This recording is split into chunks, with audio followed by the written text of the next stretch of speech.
Come listen to this story about this man I used to know. Poor mountaineer barely kept his family fed. Then one day, when he was shooting at some food, up from the ground came a bubbling crude. Have you heard this story? Have you ever thought about what it actually represents, what the actual theme is, and the fact that it's all about empowerment? Just think about it. And welcome back to the heart of the stories we tell. I'm Rob, the host, and this is another look deep into what makes a story, a theory on storytelling by a storyteller who believes that every story has merit. And tonight's episode is The heart of the empowerment fantasy. And different types of power come in different ways. In the case of Jed Clampett, it's the idea of getting rich quick. The idea of, bam, you're going to be an awesome person because you were poor and now you're rich. And a rich person could be anything, but a poor person who became rich, they definitely are going to be cool, right? And it's empowering because it could have happened to you. One of the most important parts about an empowering fantasy is you need to relate to the person being given the power.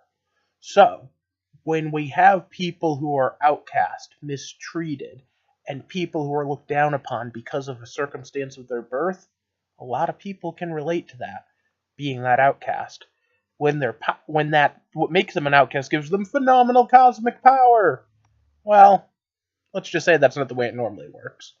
Alright, for those of you that don't know, what I do here is I examine stories. I review them as they come out, movies, TV shows, books, you name it. And then I do theory videos like this every Sunday. If you're interested and want to hear more of this rambling, click subscribe and join our little community. Because today we're unpacking the idea of what it means to be empowered in a fantasy.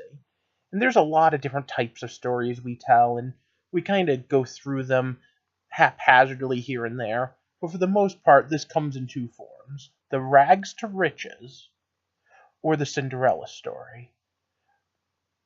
Both of them basically tell the idea that, hey, out of nowhere, there's something special about you and you're going to be picked and chosen.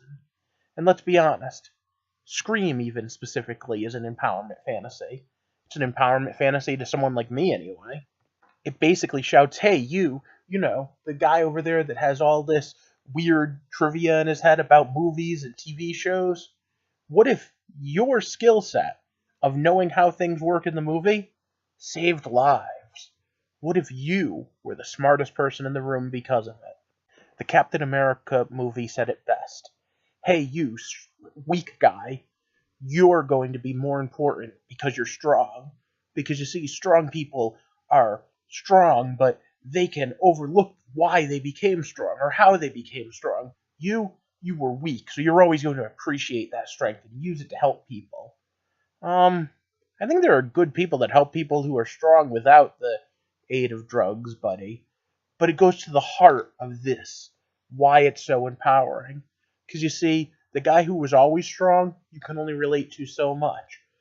But if the weak person, the person who's subpar, the person who wouldn't save the day, was the one who got given that power, well, gee, that could be you that just one day fabulous secret powers were revealed to you when you held aloft your magic sword and said, by the power of Grayskull!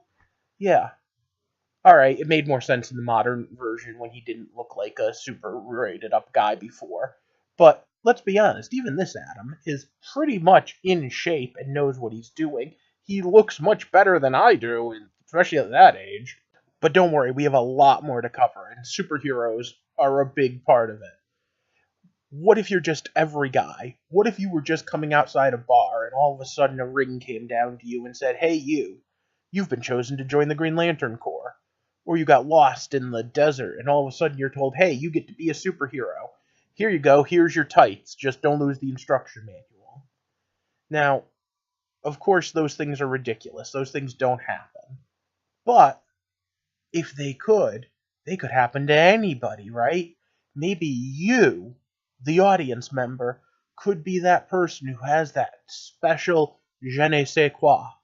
Green Lantern was originally supposed to be the man without fear.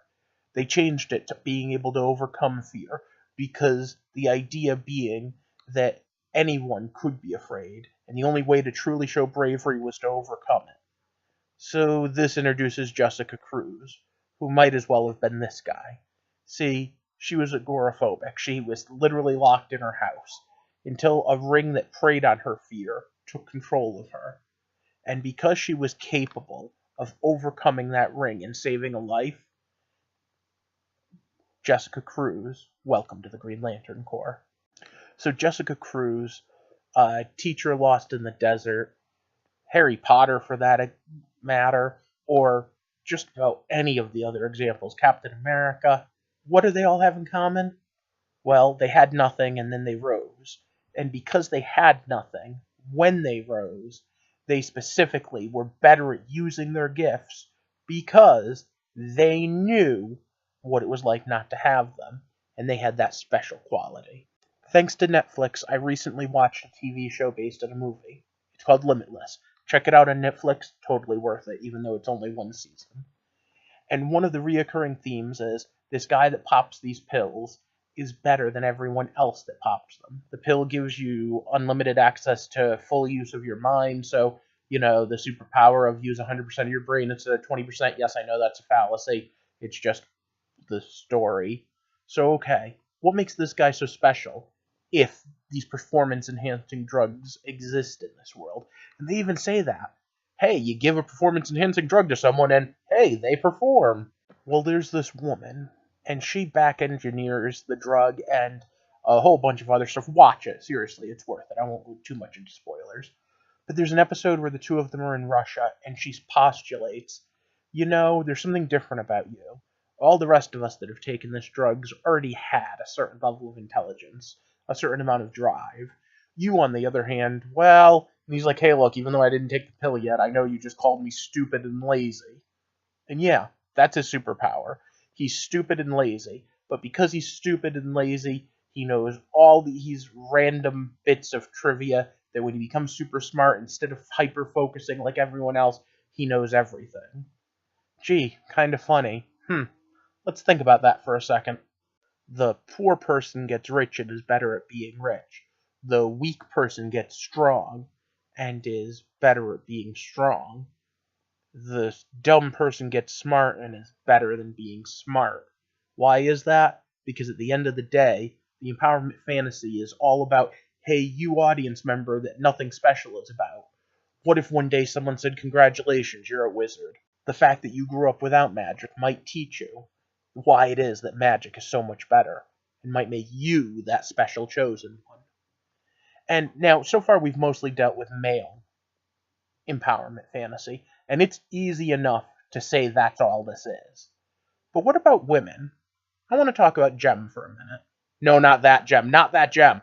In fact, I'm going to say it's one of the reasons I hate that movie. Because you see, Gem was an empowerment fantasy. Gem was James Bond. Gem was He-Man. Gem could say, it's showtime, synergy, and transform herself. And when she did, the fact that Erica Benton was already smart and successful was cool, but she got to be sexy and outgoing and truly outrageous as Gem because she got to put on a mask. Well, a hologram. And that's one of those things that was so missed in that movie. The idea of the empowerment of the transformation. Now, it also missed out on good character growth, on being able to identify with the character, and a lot of other things, but okay. That is what Gem is. It's an empowerment fantasy. It's, hey, you get to have all of it, and you get to be a better glam rock star because you happen to be the smart person who went and became an accountant. And that's one of the few times where it's not really directly combat. But I mean, let's be honest here. The Power Rangers are empowerment fantasy. Hey, we just need a bunch of teenagers. Now, why is it they need teenagers? Same reason Captain Planet did, right? Magic rings that make you a superhero. That was male and female empowerment. That was both of them. But we've seen just pure female empowerment before, too, when it comes to just kicking ass. These are the Sailor Scouts. Specifically, the one called Sailor... Alright, I won't say. So Sailor Moon is just a girl.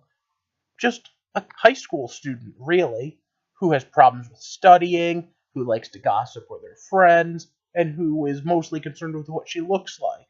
Huh, a lot like, the target audience. Because you just magically got empowered. And magical empowerment is actually a very specific subgenre. Shazam! Billy Batson becomes Captain Marvel. Why? Because Billy Batson has a pure soul and has faced tragedy and just has Shazam became powerful. So a high school girl and a high school boy find out they have these magical powers, have magical transformations, and boom, they get to be turned into what are pretty much adults, or at least teenage versions of themselves. This isn't Wonder Woman and Superman.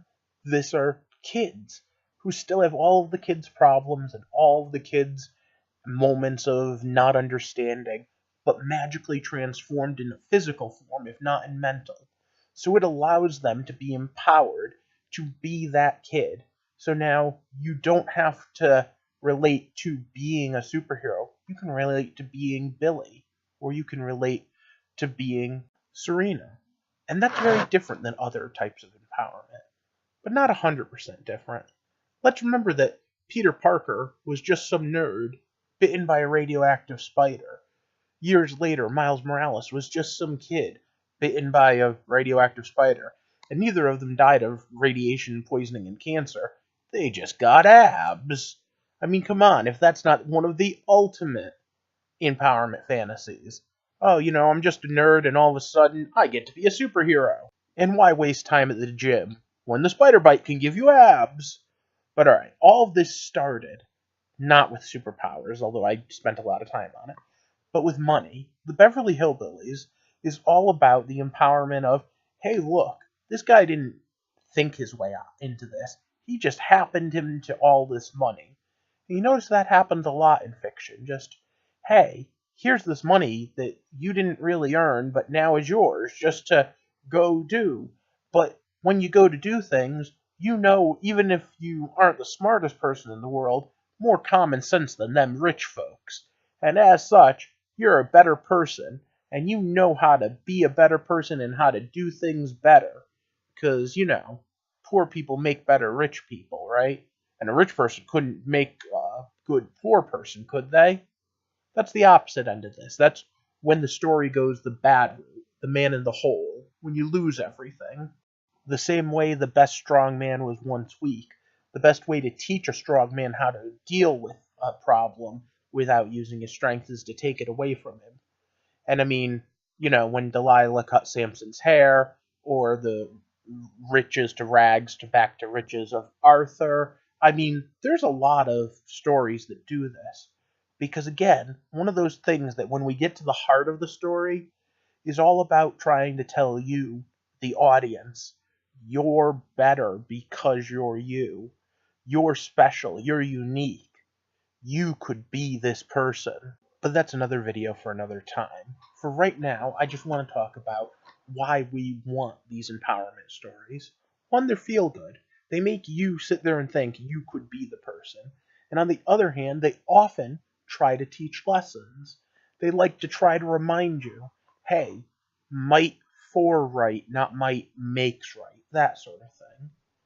What do you think? Do you like empowerment stories? Can you think of one that I should be covering? Let me know down in the comment section. And in the meantime, help to empower my fantasy by liking and sharing this video. And if you haven't already, click the subscribe button, because our next goal is 1,000 subscribers. But I really want to just build the whole community. I want to get to the point where we're talking about these things, where we're learning from one another, where we can get to why and how we tell these stories, to really get into the heart of the stories we tell. For now, I hope you have a good night, and thanks for watching.